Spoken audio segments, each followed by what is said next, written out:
Hello and welcome to Adventures in Venueland, an EAMC podcast. This is your all-access pass to go backstage and behind the scenes with some of the brightest minds that cross the scope of the live entertainment industry. I'm Dave Rettelberger. And I'm Paul Hooper. We'll introduce you to some of our favorite people as we dive deep into the world of live touring shows and the venues that host them.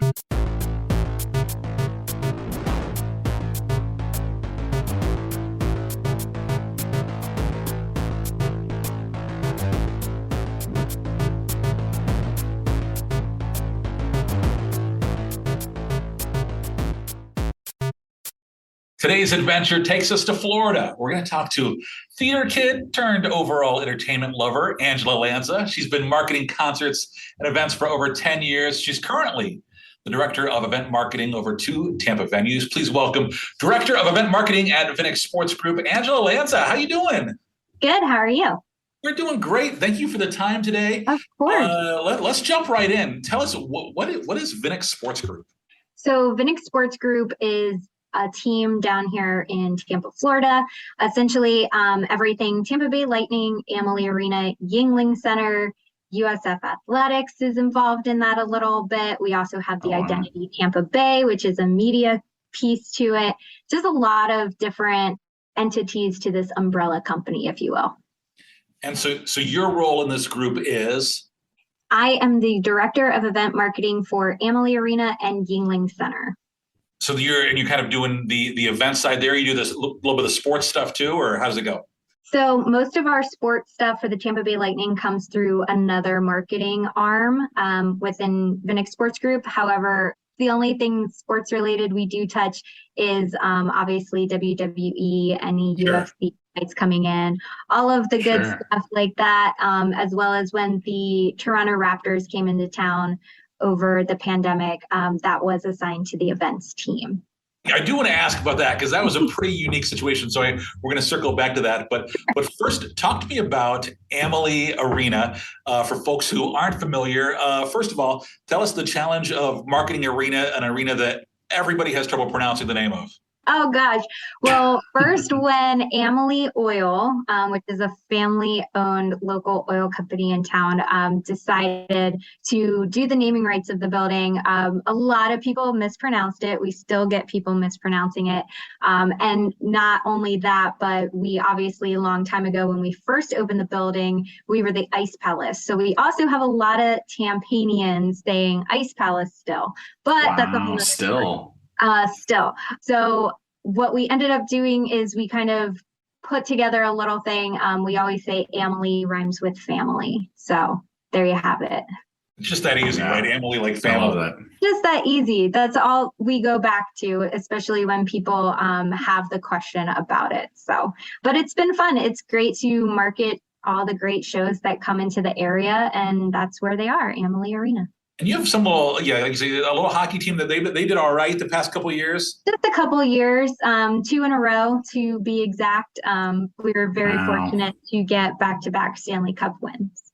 Are your hands a little heavy from all the rings that you're wearing? I cannot confirm or deny, but yes, they definitely are. I had to pick a different finger, in fact, to just make sure that they were not clumped up on one hand. So yeah, you want to get that photo eventually that, like, Kobe or Phil Jackson, we got all the hands filled with championship fingers. You gotta size them to the right finger. Exactly. For those of us who live in markets where maybe our hockey team hasn't given us that opportunity yet, if you get a championship ring, what do you do with it, right? Because I don't even know what I would. It's very cool. Like, I would love to post it on social. I'd love to show it to some family and friends. And then I'm not sure where in my house I'd put it. I cannot tell you any cool things because mine is just in my house, sitting in its beautiful case in a closet I will not identify on air. From Tampa decides to roll up to my house. But no, I mean, I think I did the responsible thing, and then I insured it and sold it on eBay. Yeah. I did not. I would not sell it. But no, I mean, I think it would be really cool to do something fun with it. I guess I haven't gotten to that point yet. So It can be like a little mini Stanley Cup. You can like take it on a tour around, do bar hopping in Ybor, you know, I like like this idea. do a little tour of Gosh. the city. I don't know if you want to bring a ring to Ybor, but maybe you do. I don't know. So the arena, tell us how old is it? What's its kind of place in the market? Tell us a little bit about Emily and kind of a little bit of history on it. Yeah, so this building has been around. I want to say we are coming up on a 30th anniversary here soon. It is right centrally located in our downtown Tampa area. Right now, all around us is actually a lot of construction. And what we call Water Street Tampa is building up all around us on all sides. What is that? Water Street? So Water Street Tampa is a development process through a company Mr. Venueland is involved in, where it's essentially building up all around the arena. It's residential, it's retail, it's what we call our cafeteria, which is a Publix right down the street. We also have hotels, all the things going up around us. So it's really cool. We also have a very beautiful view of the water and the channel right here. So a lot going on. Is it kind of creating this district of sorts that's, you know, going to embrace the not only the sports team, but be kind of a place that people can go hang before concerts that evening? Absolutely. It's definitely becoming a place to live, work, and play. That is for sure. So what is Tampa's place in Florida, right? Because it's a lot bigger of a state than people think it is. So who are you competing with, and is somebody go to choose between Orlando and Tampa, or are you guys? How does that work? A lot of times people are choosing between Tampa and Orlando. Obviously, Orlando is more central of the state located, and then we are on the side here, but we like to kind of say that we're not in competition. It shouldn't be an either or, it should be an and. A lot of times when people are touring, I mean, we have data to show that people aren't driving from Orlando all the way to Tampa just to see an event. I mean, there are some people that have that crossover, but if the show can play both markets, we would love that, because there's definitely a lot of people in Tampa. It's building up all around us, as I mentioned. So definitely a lot of people coming to events here. Now, I know that you guys, as of this recording, are getting ready to host the U.S. Gymnastics Championships. Yes. And a lot that kind of floats around. A lot of people are talking about that. What's that been like for you guys? So far, so good. It's been really nice. They've been loading in all week. We just came out of a very busy weekend, actually, and into loading in for U.S. Gymnastics. And we had a media day today, and we kick off with everything today and tonight. So a lot of competition walking around, but it should be fun. That sounds really awesome. I'm sure it's really cool to just have all those athletes there. Absolutely. They bring a different energy than anything else that we host. So it's a lot of fun to see. You guys, I know, are pretty active there at the arena, but let's not forget about the Yuengling Center, right? So tell us a little bit about that venue. So Yuengling Center is actually on the campus of the University of South Florida. It used to be called the Sundome. We probably still have people around that call it the Sundome. Always fun, right? Always there, but it's a great venue as well. We took over that facility a few years ago now. I want to say 5 to 7 years ago. And we've really kind of just changed the way that people go and experience events there. A lot of different unique things comes through those doors. Obviously, we have USF athletics involved, and we do volleyball and basketball there, but we also do a lot of concerts come through, as well as different unique things that we put together. So we are actually just signed an indoor soccer league that will be there, the Tampa Bay Strikers, in the fall. Wow. So that's kind of new and exciting. It's groundbreaking, if you will. And we also host like different events. We did an event there a few months ago now called Creator Clash, where we had actually a boxing event with influencers that was extremely popular. So we definitely want to host them again. So that was like what, like people like influencers from around the country came in for that? Yeah, they a lot of YouTubers, a lot of different influencers in different spaces pretty much picked up, learned how to box, and they put this on for charity, which is really cool. That's very cool. So, with all that stuff going on, and I know, very busy schedule, talk to me about what the last couple of years have been like, because obviously, Florida made the news just a little bit during the pandemic for being a little aggressive with events. So, but tell me about how that impacted, you guys and your time over the past couple of years. Well, we didn't really slow down a ton. Obviously, we did have a shutdown. We did, everything we could within that COVID time to kind of pause events. Obviously, a lot of things came off the calendar, but then we kind of had this resurgence really quickly, I would say. It went from 0 to 100 very quickly. So like I mentioned, we did host the Toronto Raptors in there. And then as we brought back the Tampa Bay Lightning team, had fans in the building kind of in different capacity amounts as things got better or worse in our area. We kind of kept the ball rolling and then kind of fed in different events that we could in Amalie as well as Yuengling Center. Yuengling Center hosted a residency for WWE for a little bit with Thunderdome, which was all non-ticketed and non-public, but we definitely tried to do as much as possible in that time to host as many things as possible.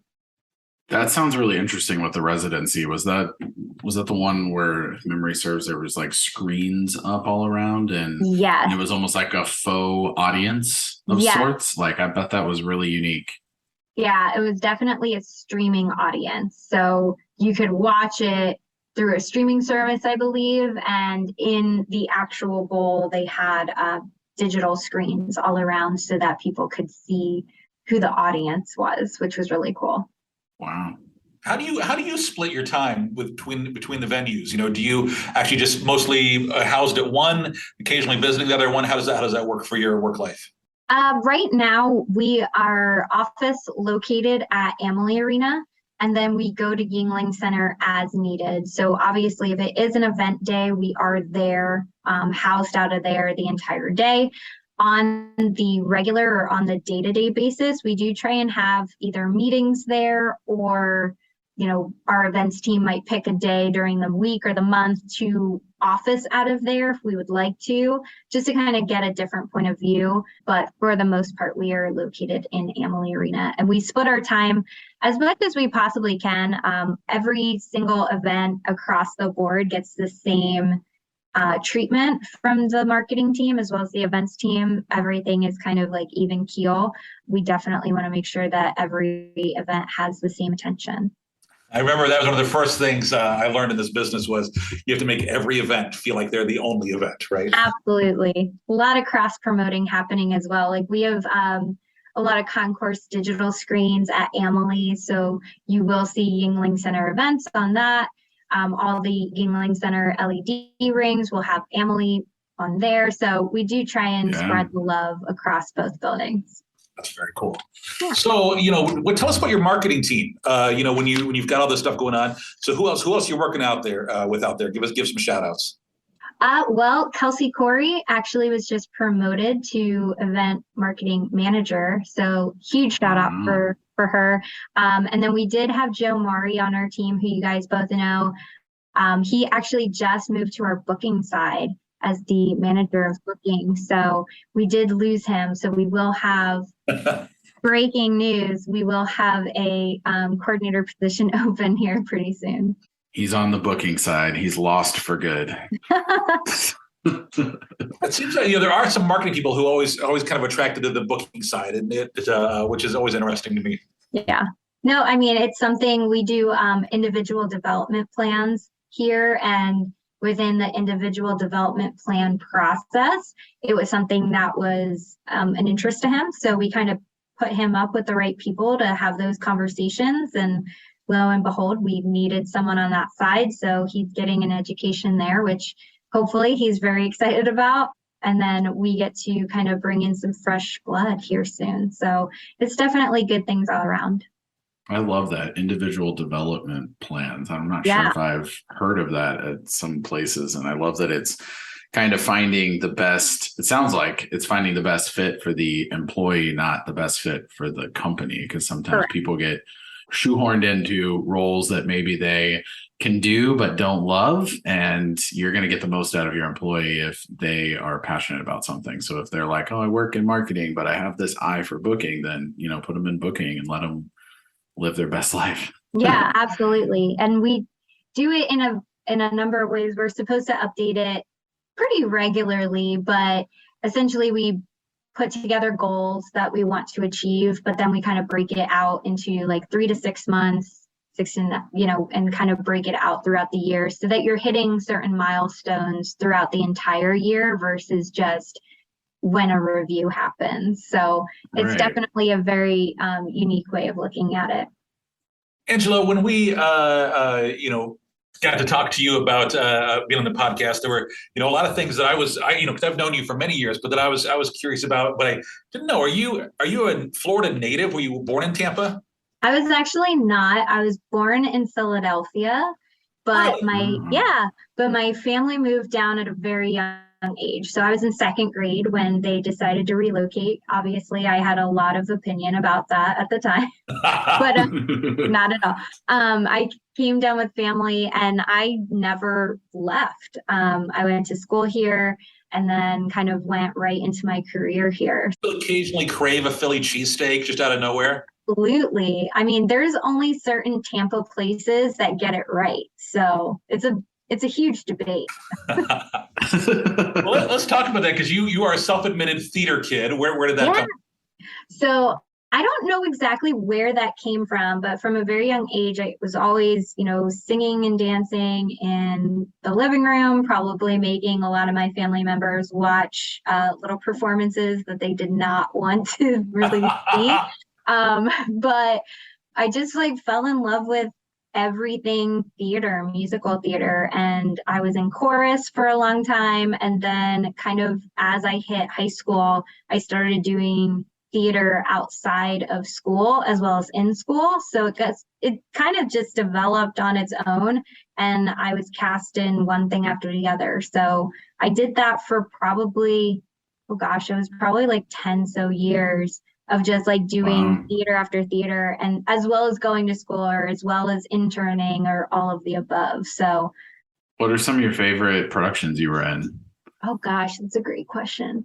I was really excited when I was cast in Into the Woods was a good one. There's a musical, believe it or not, called Urinetown, Urinetown. Yeah. If you don't know it, go look it up. It's actually really good, really funny. I was in that twice. There's a lot of them though. That was great. Your Good Man, Charlie Brown was awesome. So there's just a long list. Who were you in that show? Which one? Charlie Brown. I was Sally. Sally, okay. I kind of get it. Sometimes I get a Lucy vibe, but I wasn't sure if it was. We had a very talented Lucy. She was very, very good. But yeah, I was always the little sister. There you go. Very cool. Do you still kind of scratch that itch in certain ways? Do you go to, touring Broadway shows or, Yeah, I do as much as possible.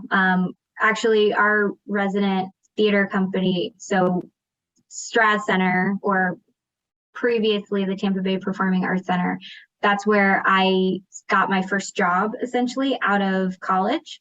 I was an intern there that then turned into a full-time job there.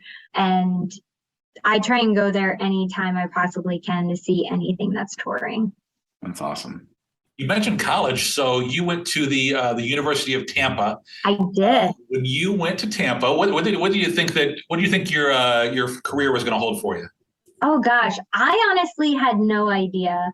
I think when I was interning at the Straz Center, that's when I really actually was told and kind of realized that marketing events was a job and was a career. Before that, I kind of wanted to do a little bit of graphic design. I kind of wanted to do a little bit of, anything that was kind of creating content at that time, or kind of being like the Don Draper of the room and kind of putting it all together. but I didn't really know that that was an actual thing. Obviously saw influences of it here and there. But really when I went to the Strads is when I kind of figured out that, oh, we can actually do this as a job, which was awesome. You mentioned the Strass Center a couple of times. That's the David A. Strass Center for the Performing Arts, right? What is that for the folks who don't know? That is the essentially very large, very huge theater in our area, also in downtown Tampa on the other side, but that houses a number of different theaters, ranging from like cabaret size theater to a very large hall, and all the touring Broadway, as well as comedy, kids shows, you name it, it tours through there. Before you got to the Strass, right? You spent a lot of time in retail, working at Fossil, right? How did you know that? I'm a big Fossil fan. I follow them on the gram. I don't know gosh, how yes. they still exist. Dave does his digging. He has his ways. Gosh, yes, I worked at Fossil, as well as some other stores in the mall, and kind of worked my way up to being a key holder, which was a very big deal at that time, because I had a key to the store and could actually make decisions on a day-to-day basis. So that's a big moment when you were like, oh wow, I feel like I'm an adult now, right? They gave me absolutely. They trust me. Yeah. They trust me with a key. I can go in and out of the store by myself. This is great. What did you learn about from working retail that still keeps you in your job today? Oh gosh, a lot of things. I mean, just kind of striking up conversations with anyone. I mean, you obviously, from a guest experience standpoint, want to reach a customer or fix a problem or just engage with someone on a different level. Obviously, with people coming in and out of a mall store, you have to kind of get outside of that comfort zone and approach someone that you have no idea what they're going to tell you for that day. So definitely that. We actually, too, during the pandemic, went back to retail a little bit and kind of operated our Tampa Bay sports store. So I definitely got another look at retail quite a few years ago. So it was always fun. So, and then you also had an internship going way back with Tampa Bay with the Lightning, right? As a corporate communications intern. Yes. How do you know this? Oh my goodness. Why we know people. Yes, I did. When I was in college, I actually had a great professor who kind of said one day, oh, internships, you're supposed to have X amount by now. You guys are seniors. And I had 0. So I quickly tried to find an internship. And I was an intern with the Tampa Bay Lightning in corporate communications for like a semester. And then right after that, I graduated and then went to the Strass. Now, there's one thing that I'm curious about that I was definitely interested in learning about was you spent a little bit of time as a production assistant with the Daily Show, Jon Stewart. So this was something kind of unique with the RNC visit back in 2012. Yes, that actually came through the Strass. So there was a number of locations in Tampa at the time that had something to do with the RNC. So while it was being actually utilizing the Forum at the time, which is obviously now Amalie Arena, we actually at the Strads had tapings of the Daily Show. So Jon Stewart, his whole production team came down, built a stage on a stage that we had in a smaller theater, and pretty much put together the entire production. So when I was there, they actually did a PA call, and I asked, powers that be at the Strads if I could apply, and they said that I could. It wouldn't conflict with anything. So I applied and I got it, and pretty much drove around people from picking them up at the airport or their hotel to bringing them to the Strads, or, bringing them back home, or running food errands, whatever I could do. After my day at the Strads, I would go into that mode and come home pretty late at night, but it was definitely worth it. That sounds like a really unique experience, and probably gave you a really great appreciation for showrunners. Absolutely. Seeing how they have to run around all the time to get who knows what. To this day, I have can drive a 15 pass van on my resume, just in case Yeah. people need to know that. It was a very scary experience at the time, but now I'm like, all right, you can check that off the list. It's those little things, right? Those are those. You never know the small task that actually leads to something that becomes like just a great talking point on your resume in your career. Oh, But absolutely. so you're at the Straz for about 4 years, and then tell us about from there you go to the Tampa Bay Sports or Tampa Bay Times Forum. hmm So right after that, I came back to the Forum, which then quickly had a name change back to Amalie Arena. So we've had maybe 3 or 4 namings since I've kind of been in the industry, if you will. But I came back here as a senior coordinator for event marketing, and essentially it was just kind of going from that theater setup to the arena setup, which was a little bit different. And yeah, it was really great and fortunate to get that growth at that time. It's something I think I was definitely seeking, but I learned so many great things from my time at the Straz to kind of put me into the position I am in today. So let me see if I can guess all the names correctly. Oh, It started as the Ice Palace, right? And then it went to the St. Pete Times Forum. Yeah. But then St. Pete was named after the newspaper, correct? St. Yeah. Pete Times. And that changed to the Tampa Bay Times. Yeah. So then you all had to change the name again to the Tampa Bay Times Forum. And then you got the naming rights of Amalie, and it was Amalie Arena. Boom. You just nailed it. Boom. Yeah. Well done, Hoops. I know a little about Tampa. I've been once. I went down for a Marvel Universe live preview and saw the building. I almost got lost. Actually, not almost. I 100% got lost in the arena. Partly because I was there for this gathering of marketers, and I'm trying to remember. We saw the show like on a Saturday night or something, and then Sunday we had this little meeting, and it was all like the Southeast marketers. And afterward, everyone was leaving to go like catch their flights. And I get on this elevator with one of the Felds and a couple other people. And I assumed they were going to the lobby, and they were not. They went down to the event level, and I was like, oh, I need to go to the lobby. They're like, oh, yeah, you can just walk out this way. So I was down on your all's event level, wandering around with the Felds, and had no idea where I was going. And then they're like, oh, we're going to go over into costuming. And then shortly, I found myself on the event level with no one with me. And I was like, if I keep walking in a circle, I'll find security, and I can head out. So I like walked out the loading dock, and then it was funny, but it's a beautiful venue. I really loved it. I remember the big lightning bolts in the lobby, right? Or not the lobby, the plaza have the big plaza area. Lightning bolt structure. Yeah. Yeah. Oh, that's awesome. Well, you definitely need to come back. I'd love to. It was great. Yeah, it's on my list of places that I think would be great to host a future EAMC conference for sure. So I always throw that one out there. I may or may not have talked to some people to do just, especially when Water Street Tampa is close, knock on wood, to finished or in those final stages. It would be great to host an EAMC here. Tell me about Tampa Bay, right? Because Tampa Bay was not really considered a giant sports town, but boy, things over the past few years. What has that been like to host championship after championship after championship?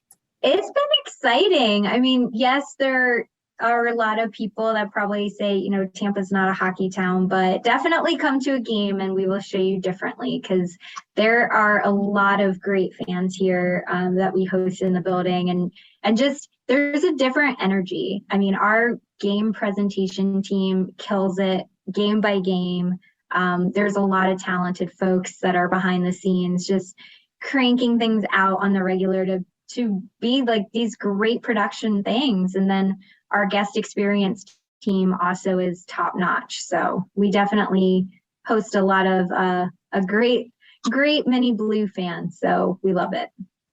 Talk to us about the Raptors, because you mentioned that at the beginning, and this was for people who aren't familiar, this was a very unique situation.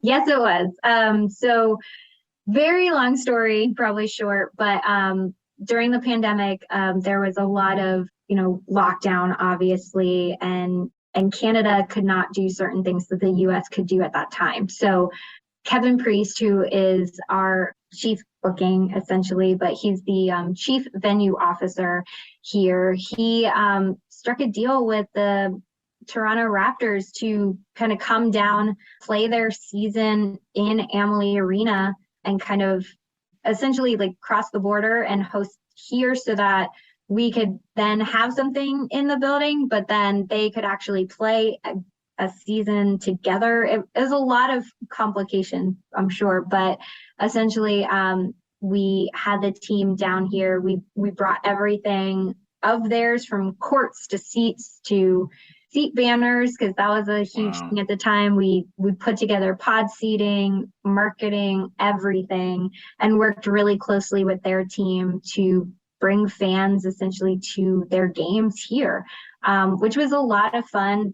Their team is fabulous to work with, and we all hopefully had a really great time.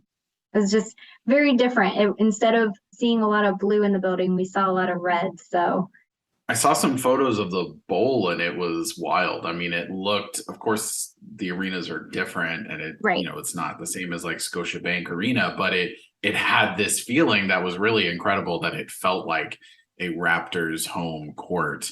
Yes. What was that like, kind of flipping the visuals and seeing the Arena Bowl, not only in a very different color, but just with branding that, was for an NBA team that, a month earlier, you didn't even know you were going to host. It was crazy because we also obviously don't host NBA like at all. So just to kind of have a court here on a regular basis, seeing the red, seeing the black, kind of seeing our back of house take a new shape as well, because we did brand certain areas, Raptors branding instead of Lightning branding, or just, plain walls became, Raptor walls and things like that. I mean, there was a lot of touch points throughout that were just really different, but really fun to see being re-energized, because obviously at the time we didn't have a lot going on and we didn't have fans in certain areas. So just to kind of see that come to life was really crazy, but really fun to see. Did Drake make it down for a game? I don't think he did. He missed out. Wow. He missed out. Clearly not a big fan. Missed out. Did you get one of those knockoff Tampa Bay Raptors jerseys that I saw on the internet? I thought those were incredible looking. No, I didn't get one of those, but I did get like a Tampa Bay Raptor. It's like a black t-shirt with the Raptor on it, but it had like palm trees. So it wasn't that cool knockoff like jersey one that you saw, but it was like an iteration, I guess, of all of the merch that's awesome. So it was really cool. That's awesome. What a cool experience to go through. Hey, let's talk personal life for just a minute. Sure. First of all, you are a great follow on social. And you've got this thing you like to do where you post pictures of your shoes, but in a unique setting, right? Yes, I do. I don't know where that started or how that came about, but I don't know. It just became a thing where if I was in a cool setting or a different setting, I would take a foot picture, which kind of sounds really wrong and it's disgusting. Not feet pics. It's not but feet it's not. pics. It's not what you're thinking. But it's definitely a lot of confetti in there, or different floor stickers we do for artists, things like that. It just became a thing, and now here we are. I don't know. I can't explain it. And do you still consider yourself a newlywed? Yes and no. I mean, it's been a few years now. We're celebrating 7 years this year. This is 7 years already? Yes. It's crazy. I know. Time flies when you're having fun. But I mean, I don't know. He's just my best friend. So tell us about him. Tell us how you met him.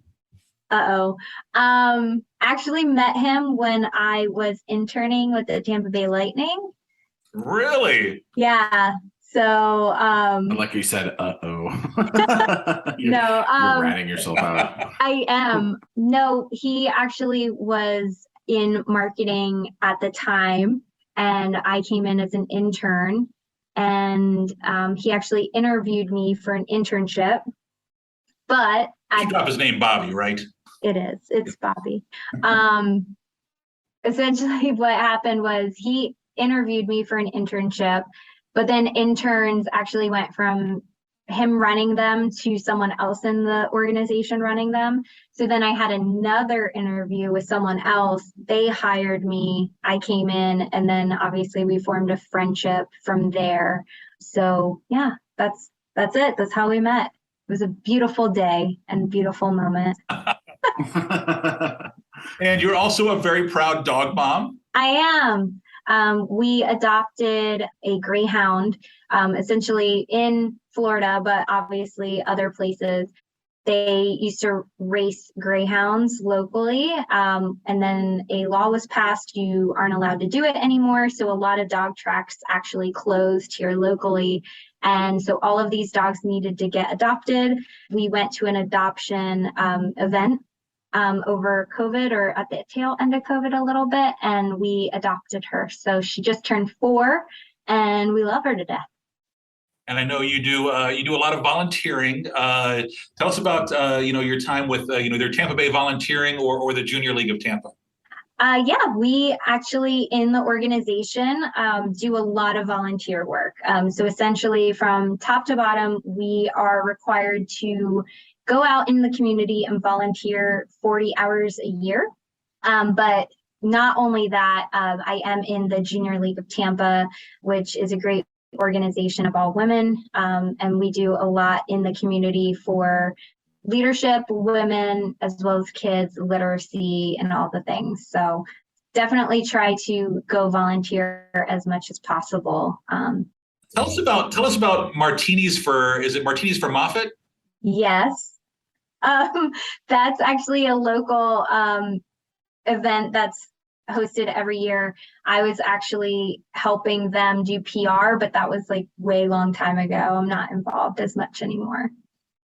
But it was a great event that helped raise money for cancer research, which I think was very cool. And I love that you take the time to volunteer and do that kind of stuff, because we all get so busy that sometimes we forget that we can take some of our marketing skills to help other people. Absolutely. Yeah. And what's great is the Junior League specifically, you can kind of pick your route, if you will.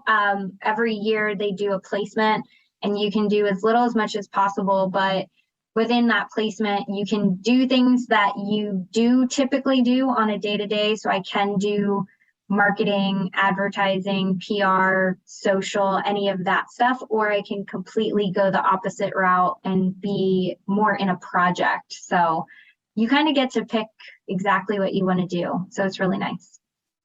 One thing I want to get a plug-in for is you just recently launched a book club for the Event and Arena Marketing Conference, and it's very much in its infancy, in that it's, I think, like the 3rd week or something, and reading the book that the keynote from this last year's conference wrote. But do you want to talk about that, plug it, get people to sign up for it? Sure. What kind of made you want to do that? Is that something you've participated in? Are you a big reader? I am a huge reader. I read a lot of just anything, a lot of mystery, a lot of romance, a lot of just YA, a lot of anything really. And we here in our organization do book clubs every once in a while, where someone, picks a book and hosts just a gathering, like a once a week. You are supposed to read a section of the book, and then you meet up, talk about it, and continue. So when we were at EAMC and we had the keynote speak, and I learned that he had a book, I was like, this is a perfect opportunity to read a book and maybe get some people in a room or in a Zoom, and basically kind of just like chit chat with people. Obviously we all do a lot of great things for a living, but when you kind of read a book together and kind of hear everybody's different perspective on that same read, it's really kind of nice to kind of hear people's different perspectives and things that they take out of it. Like, something that I take is going to be completely different from what Paul takes or Dave takes. So kind of threw it out there as just hey, what do you guys think about doing a book club? And they said, great, go ahead and run with it. I was like, oh, okay. So here I am hosting a Zoom every week to a few people that wanted to read the book. And it's definitely a great read so far if you want to read it on your own. It's a very easy read, short chapters, really to the point. And he has great stories to tell. So it's just really nice to read something different once in a while. And that's Red Shoes Living, right? Is the Yes. book with Lonnie Main. Yeah. If people are interested in joining it, should they just email you or? Yeah, definitely email me or find me on social and let me know you want to be a part of it. As Paul said, we probably have been in maybe 3 weeks so far, but there's still some book to go. And I don't know if there's definitely other books that people want to read, we can continue it, which would be really cool. So, Angela, go ahead and drop that Insta handle for people to find you. oh gosh, Instagram is Mrs.A_Lanza. There you go. All right. And like I said, it's a good follow there. Hey, I want to hit you with our fast 5. It's 5 quick questions. Just Okay. looking for your instant response. First up, what was your very first concert? Britney Spears. How about your favorite concert? Oh, I'll go ahead and say Ed Sheeran. How about, this is going to be a tough one for you, your favorite pair of shoes? Oh man, probably the ones I wore at my wedding. Ah, good answer. All right. What's one theater role you'd like to play today? Oh, Belle in Beauty and the Beast, hands down. Very nice. And last question, what's your theme song? There's the Angela Lanza show where cameras follow you all around. What is the song that plays over the opening credits to the Angela show? You know, I knew this question was coming and I thought I would have a really cool answer, but I don't think I do. It would probably be Saturday Night from Panic at the Disco. There you go. Very cool. Nice. Good Very song. nice. All right. Well, hey, I really appreciate the time. Of course. Anything else you want to plug? Any of their websites, social, anything else that we can send people to? No, I mean, if you have any desire to look at ameliearena.com or yinglingcenter.com, see what we're up to, or, you know, have anything that you want to chat about, find me on social. Just that easy. Angela, really appreciate the time today. Great to get to know you a little bit better. Thanks, you too. Who knew you were a Philly girl? There you go. Oh, man. I'm probably the nicest Philadelphian a lot of people ever meet. It's a city of Shots brotherly fired. love, though, Not, right? not a good thing to say on the podcast. Hey, thanks to everybody for listening to this episode of Adventures in Venueland. Remember, you can subscribe and find more episodes wherever you listen to your favorite podcasts. We'd love your 5-star reviews so you can help others find us. Until the next adventure, I'm Dave Rettelberger. And I'm Paul Hooper. I'm about to go grab a Philly cheesesteak. Bye, everyone.